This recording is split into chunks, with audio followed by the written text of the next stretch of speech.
اعوذ باللہ من الشیطان اللعین الرجیم بسم اللہ الرحمن الرحیم۔ کراچی سے علی احمد میں آپ کی خدمت میں قرآن مجید کے چوتھے پارے کا تیسرا پڑھ رہا ہوں جو نصف سے شروع ہو کر ثلث تک ہے۔ بسم اللہ الرحمن الرحیم۔ اے ایمان والوں، خبردار کافروں میں سے نہ ہو جاؤ جنہوں نے اپنے ساتھیوں کے سفر یا جنگ میں مرنے پر یہ کہنا شروع کر دیا کہ وہ ہمارے پاس ہوتے تو نہ مرتے اور نہ قتل کیے جاتے۔ خدا تمہاری علیحدگی کو ان کے لیے باعث مسرت قرار دینا چاہتا ہے کہ موت و حیات اسی کے اختیار میں ہے اور وہ تمہارے اعمال سے خوب باخبر ہے۔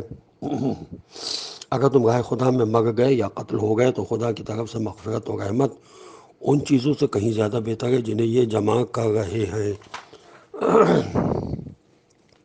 اور تم اپنی موت سے مرو یا قتل ہو جاؤ سب اللہ ہی کی بارگاہ میں حاضر کیے جاؤ گے۔ پیغمبر صلی اللہ علیہ وسلم، یہ اللہ کی مہربانی ہے کہ تم لوگوں کے لیے نرم ہو، ورنہ اگر تم بد مزاج اور سخت دل ہوتے تو یہ تمہارے پاس سے بھاگ کھڑے ہوتے۔ لہٰذا اب انہیں معاف کر دو، ان کے لیے استغفار کرو اور ان سے امر جنگ میں مشورہ کرو، اور جب ارادہ کر لو تو اللہ پر بھروسہ کرو کہ وہ بھروسہ کرنے والوں کو دوست رکھتا ہے۔ اللہ تمہاری مدد کرے گا تو کوئی تم پر غالب نہیں آ سکتا، اور وہ تمہیں چھوڑ دے گا تو اس کے بعد کون مدد کرے گا؟ اور صاحبان ایمان تو اللہ ہی پر بھروسہ کرتے ہیں۔ کسی نبی کے لیے یہ ممکن نہیں کہ وہ خیانت کرے، اور جو خیانت کرے گا تو وہ روز قیامت خیانت کے مال سمیت حاضر ہوگا۔ اس کے بعد ہر نفس کو اس کے کیے کا پورا پورا بدلہ دیا جائے گا، اور کسی پر کوئی ظلم نہیں کیا جائے گا۔ کیا رضا الہی کا اتباع کرنے والا اس کے جیسا ہوگا جو غضب الہی میں گرفتار ہو کر اس کا انجام ہو کہ اس کا انجام جہنم ہے، اور وہ بدترین منزل ہے۔ سب کے پیش پروردگار درجات ہیں، اور خدا سب کے اعمال سے باخبر ہے۔ یقیناً خدا نے صاحبان ایمان پر احسان کیا ہے کہ ان کے درمیان انہی میں سے ایک رسول بھیجا جو ان پر آیات الہیہ کی تلاوت کرتا ہے، انہیں پاکیزہ بناتا ہے اور کتاب و حکمت کی تعلیم دیتا ہے، اگرچہ یہ لوگ پہلے سے بڑی کھلی گمراہی میں مبتلا تھے۔ کہ جب تم پر وہ مصیبت آ پڑی جس کی دگنی تم کفار پر ڈال چکے تھے تو تم نے یہ کہنا شروع کر دیا کہ یہ کیسے ہو گیا؟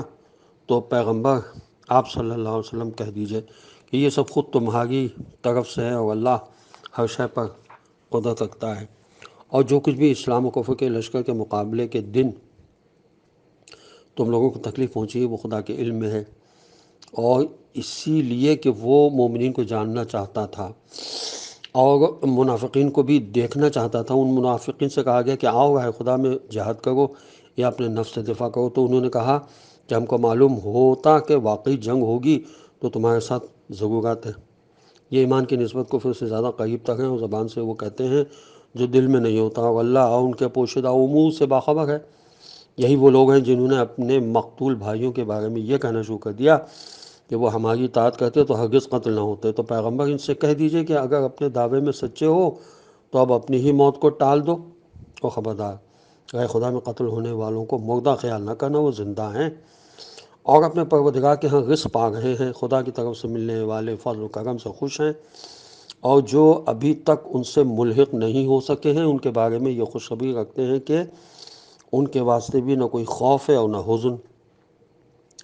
وہ اپنے پروردگار کی نعمت، اس کے فضل اور اس کے وعدے سے خوش ہیں کہ وہ صاحبان ایمان کے اجر کو ضائع نہیں کرتا۔ یہ صاحبان ایمان ہیں جنہوں نے زخمی ہونے کے بعد بھی خدا و رسول کی دعوت پر لبیک کہی۔ ان کے نیک کردار اور متقی افراد کے لیے نہایت درجہ اجر عظیم ہے۔ یہ وہ ایمان والے ہیں کہ جب ان سے بعض لوگوں نے کہا کہ لوگوں نے تمہارے لیے عظیم لشکر جمع کر لیا ہے لہذا ان سے ڈرو، تو ان کے درمیان ایمان میں اور اضافہ ہو گیا، اور انہوں نے کہا کہ ہمارے لیے خدا کافی ہے اور وہی ہمارا ذمہ دار ہے۔ پس یہ مجاہدین خدا کے فضل و کرم سے یوں پلٹ آئے کہ انہیں کوئی تکلیف نہیں پہنچی، اور انہوں نے رضا الہی کا اتباع کیا، اور اللہ صاحب فضل عظیم ہے۔ یہ شیطان صرف اپنے چاہنے والوں کو ڈراتا ہے، لہٰذا تم ان سے نہ ڈرو، اور اگر مومن ہو تو مجھ سے ڈرو، اور آپ کفر میں تیزی کرنے والوں کی طرف سے رنجیدہ نہ ہو۔ یہ خدا کا کوئی نقصان نہیں کر سکتے۔ خدا چاہتا ہے کہ ان کا آخرت میں کوئی حصہ نہ رہ جائے اور صرف عذاب عظیم رہ جائے۔ جن لوگوں نے ایمان کے بدلے کفر خرید لیا ہے وہ خدا کو کوئی نقصان نہیں پہنچا سکتے اور ان کے لیے دردناک عذاب ہے۔ اور خبردار یہ کفار نہ سمجھے کہ ہم جس قدر راحت و آرام دے رہے ہیں وہ ان کے حق میں کوئی بھلائی ہے، ہم تو صرف اس لیے دے رہے ہیں کہ جتنا گناہ کر سکیں کر لیں، ورنہ ان کے لیے رسوا کن عذاب تو ہے۔ خدا صاحبان ایمان کو انہی حالات میں نہیں چھوڑ سکتا جب تک خبیث و طیب کو الگ الگ نہ کر دے، اور وہ تم کو غیب پر مطلع بھی نہیں کرنا چاہتا۔ ہاں، اپنے نمائندوں میں سے کچھ لوگوں کو اس کام کے لیے منتخب کر لیتا ہے، لہٰذا تم خدا اور رسول پر ایمان رکھو، اور اگر ایمان و تقوی اختیار کرو گے تو تمہارے لیے اجر عظیم ہے۔ اور خبردار جو لوگ خدا کے دیے ہوئے میں بخل کرتے ہیں ان کے بارے میں یہ نہ سوچتے ہیں کہ اس بخل میں کچھ بھلائی ہے، یہ بہت برا ہے، اور ان قریب جس مال میں بخل کیا ہے وہ روز قیامت ان لوگوں کی گردن میں طوق بنا دیا جائے گا۔ اور اللہ ہی کے لیے زمین و آسمان کی ملکیت ہے، وہ تمہارے اعمال سے خوب باخبر ہے۔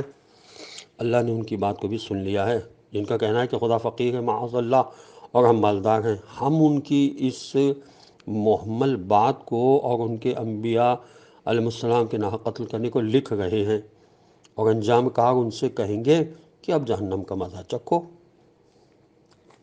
اس لیے کہ تم نے پہلے ہی اس کے اسباب فراہم کر لیے ہیں۔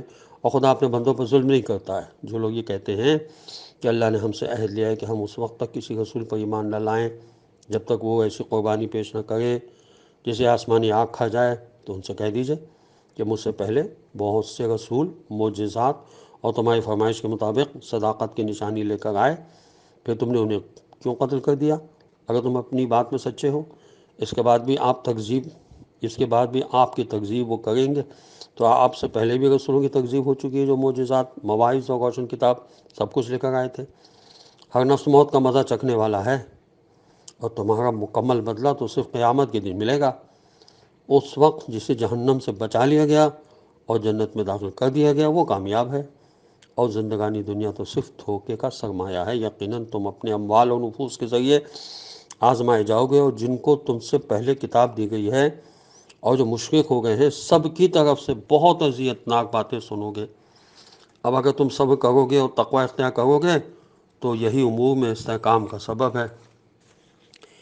اس موقع کو یاد کرو جب خدا نے جن کو کتاب دی ان سے عہد لیا کہ اسے لوگوں کے لیے بیان کریں گے اور اسے چھپائیں گے نہیں، لیکن انہوں نے اس عہد کو پس پشت ڈال دیا اور تھوڑی قیمت پر بیچ دیا، تو یہ بہت برا سودا کیا ہے۔ خبردار جو لوگ اپنے کیے پر مغرور ہیں وہ چاہتے ہیں کہ جو اچھے کام نہیں کیے ہیں ان پر بھی ان کی تعریف کی جائے، تو خبردار انہیں عذاب سے محفوظ خیال بھی نہ کرنا، ان کے لیے دردناک عذاب ہے۔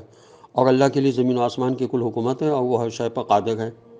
بے شک زمین و آسمان کی خلقت، لیل و نہار کے آمد و رفت میں صاحبان عقل کے لیے قدرت خدا کی نشانیاں ہیں۔ جو لوگ اٹھتے بیٹھتے لیٹتے خدا کو یاد کرتے ہیں اور آسمان و زمین کی تخلیق میں غور و فکر کرتے ہیں کہ خدایا تو نے یہ سب بیکار نہیں پیدا کیا ہے، تو پاک و بے نیاز ہے، ہمیں عذاب جہنم سے محفوظ فرما۔ پروردگار تو جسے جہنم میں ڈال دے گا گویا اسے ذلیل و رسوا کر دیا، اور ظالمین کا کوئی مددگار نہیں ہے۔ پروردگار ہم نے اس منادی کو سنا جو ایمان کی آواز لگا رہا تھا کہ اپنے پروردگار پر ایمان لے آؤ، تو ہم ایمان لے آئے۔ پروردگار ہمارے گناہوں کو معاف فرما اور ہماری برائیوں کی پردہ پوشی فرما اور ہمیں نیک بندوں کے ساتھ محشور فرما۔ پروردگار جو تو نے اپنے رسولوں سے وعدہ کیا ہے اسے عطا فرما، اور روز قیامت ہمیں رسوا نہ کرنا کہ تو وعدے کے خلاف نہیں کرتا۔ بس خدا نے ان کی دعا کو قبول کیا کہ میں تم میں سے کسی بھی عمل کرنے والے کے عمل کو ضائع نہیں کروں گا، چاہے وہ مرد ہو یا عورت، تو میں سے بعض سے ہیں۔ بس جن لوگوں نے ہجرت کی اور اپنے وطن سے نکالے گئے اور میری راہ میں ستائے گئے اور انہوں نے جہاد کیا اور قتل ہو گئے، تو میں ان کی برائیوں کی پردہ پوشی کروں گا اور انہیں ان جنتوں میں داخل کروں گا جن کے نیچے نہریں جاری ہوں گی۔ یہ خدا کی طرف سے ثواب ہے اور اس کے پاس بہترین ثواب ہے۔ خبردار تمہیں کفار کا شہر چکر لگانا دھوکے میں نہ ڈال دے، یہ حقیر سرمایہ اور سامان تعیش ہے، اس کے بعد انجام جہنم ہے اور وہ بدترین منزل ہے۔ لیکن جن لوگوں نے تقوی الہی اختیار کیا ان کے لیے وہ باغات ہیں جن کے نیچے نہریں جاری ہوں گی۔ خدا کی طرف سے یہ سامان ضیافت ہے اور جو کچھ اس کے پاس ہے سب نیک افراد کے لیے خیر ہی خیر ہے۔ السلام علیکم ورحمۃ اللہ وبرکاتہ۔